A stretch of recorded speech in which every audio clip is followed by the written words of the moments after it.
10 things that worked for me in my first year doing triathlon. Maybe they'll work for you.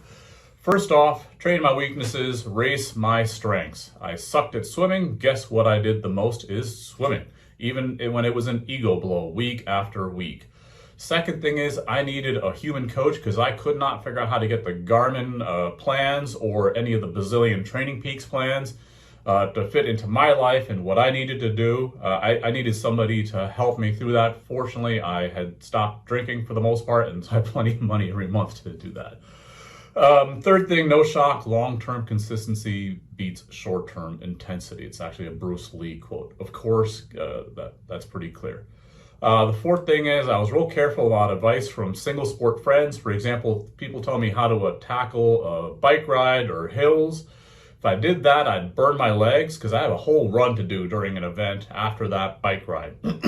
Actually, on that note, I did 1 to 2 brick runs per week. What that means is you ride your bike and then you immediately go on a run, even if it's just a 20-minute run, just to get your legs adapted, your body used to the fact that, hey, this bike, there's a whole thing going on after this. Sixth thing I did was a DIY try.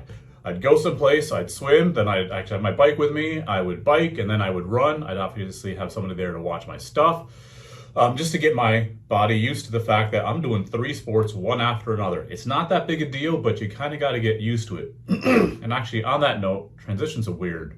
You have to practice those. You can't just, I guess you could, in theory, go right to a half Ironman.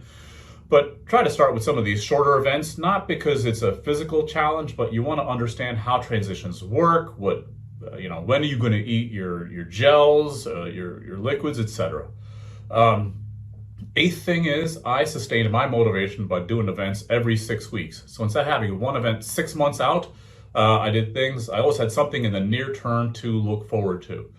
The ninth thing is I had a very standard pre-hard day meal. Mine happened to be a toasted bagel with 1 tablespoon of peanut butter. Don't know what I would do if I didn't have that in my stomach before doing any intense activities, but I didn't want to risk finding out. And actually, on that note, the last thing is I kept the same nutrition for both training as well as event day, because again, you got to get your body used to this. I'm going to have some follow-up videos that drill down into the top 10 things for swimming, top things for biking, and the top things for running.